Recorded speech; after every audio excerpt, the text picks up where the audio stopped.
Hey, what's up, you guys? I'm Maddy Forberg. I'm a former Team USA powerlifter turned bodybuilder. Hi, I'm Stephen Granzella, and I'm with Merrick Health. We had an opportunity to speak today and just wanted to talk to you guys about blood work and lifting and life, and just wanted to dig into why it's beneficial to get your blood work done, even if you're not a professional powerlifter or bodybuilder. I currently own a coaching business, so I come in contact with a lot of clients who have never really had their blood work done other than maybe growing up in their, general doctor's visits.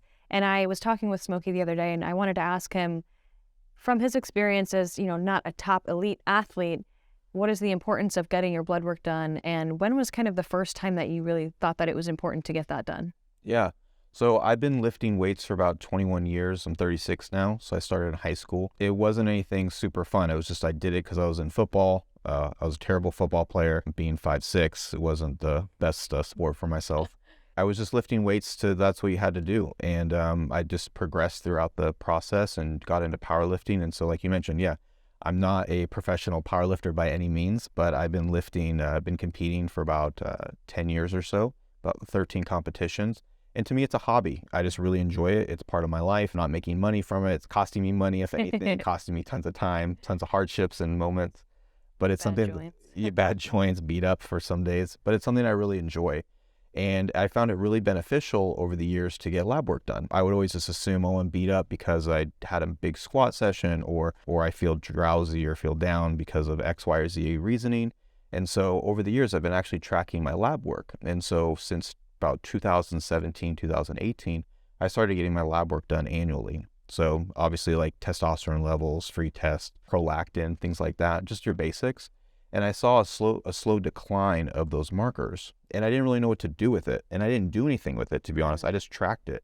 And it wasn't until about 2 years ago that I actually took some action and got some medical help to review my labs with me and give me some, some reasons or some actionable steps that I can take. A couple of those things were lifestyle recommendations. I started improving upon my sleep. I started wearing a wrist tracker to track how my sleep performance has been and how my recovery's been. An additional thing is supplementation.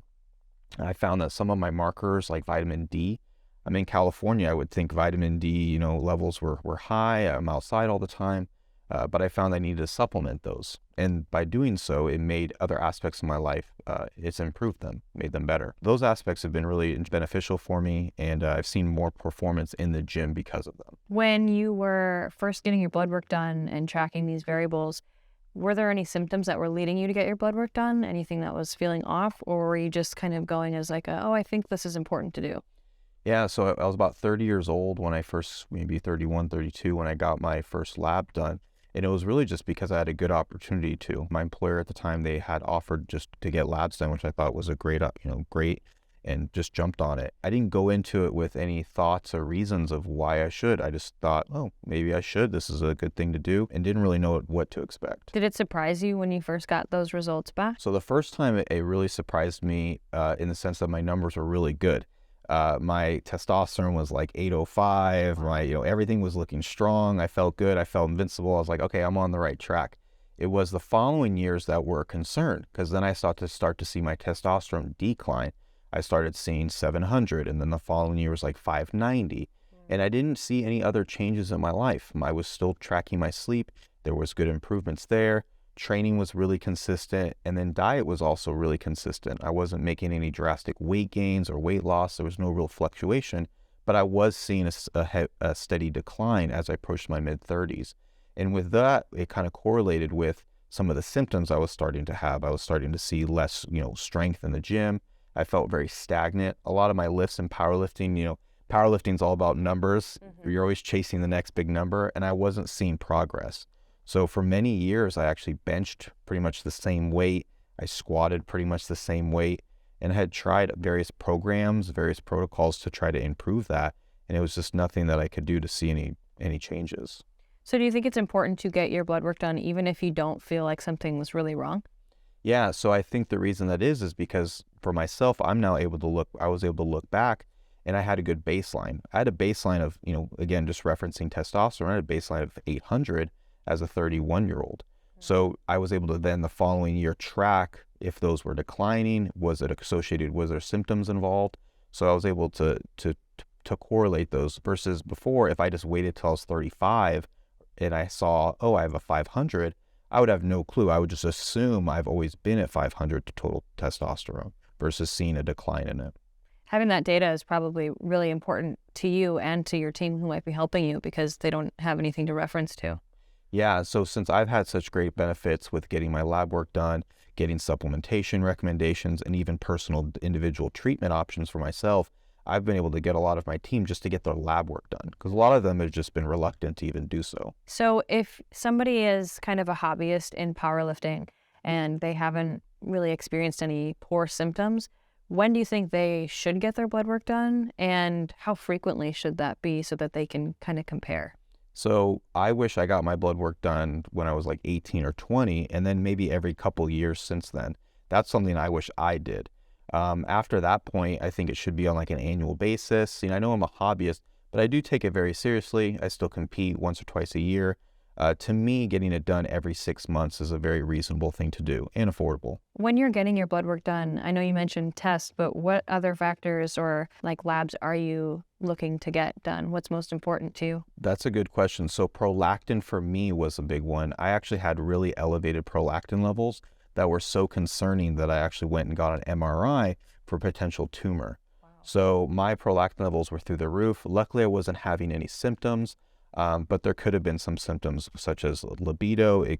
Some people get poor experiences with like their breasts.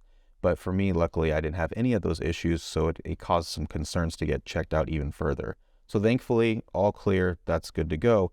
But that's when I had to watch. And luckily, I was able to address it actually through dietary changes. After speaking with a medical provider, we discussed some different options as maybe casein proteins or cheeses could be a cause. And so being someone who's eating non-fat Greek yogurt with a scoop of casein protein at night, every night for multiple years in a row, once I swapped that over to whey protein, I actually saw a significant drop in my prolactin levels, which was a great relief. I think it's really interesting that you say that just about, the yogurt that you're eating, because we don't realize how individualized our results are, that, any number of things can be affecting us, but if we're not getting our blood work done, we'd have no idea. Correct. So for the people around you, even if they aren't powerlifters, maybe people just in your day-to-day life that love to train, should they still get their blood work done even if they aren't trying to compete or push things really hard in the gym? Yeah, absolutely. So I actually have gotten a lot of my family members' lab work done, and some of them are just cyclists or they play tennis or pickleball, which is now a really popular thing. Wow. Yeah. And they're various ages. Some are in their 30s, 40s, 50s, and 60s. So I'd at least rather them have somewhere to start now that they haven't, they didn't get any lab work done. At least they have their new baseline. Unfortunately, it's later in life, but at least it's something to go off of. So when things do become symptomatic, or if they do, they can at least address it accordingly.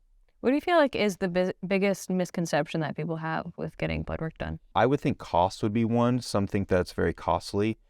Two is if you're dealing with insurance or a medical provider, it depends, but it could be difficult to do.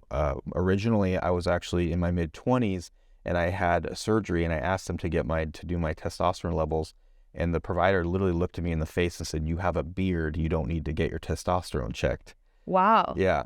To be fair, it was down to here. But regardless, it wasn't a valid reason or valid excuse for that. So I could see how that could be very frustrating to have to fight for your rights to check your labs. That's just not acceptable. So there's organizations such as Merrick Health where you can literally order your own custom lab panels as low as $35, all the way up to $100 or $500. So it really just depends. So cost is one. Maybe a needle prick for getting your labs drawn. I don't look forward to it. I actually got it done today. It takes 2 seconds.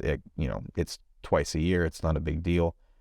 And then the last thing would be, what do you do with the results now that you have them? So even to this day, I go in to get my labs drawn and I get the results maybe a week later. For me to look at them, I'm not in a position to be able to interpret them appropriately. All I can do is look at them and go, okay, are they within range? Are they high? Are they low? But to have someone such as maybe a patient care coordinator or a medical provider to look over your labs and take the time to address them with those changes outside of prescriptions even, is where it's extremely beneficial. So like you said, with having a beard and like trying to get your testosterone checked, with Merrick, you don't really have to have a reason to get labs. You don't have to like prove to them anything, right? Yeah, you get to take control of your own health. So you can either place your order, get your labs drawn, and you can have your results to your coach, or maybe if you have someone in the family member that can interpret them.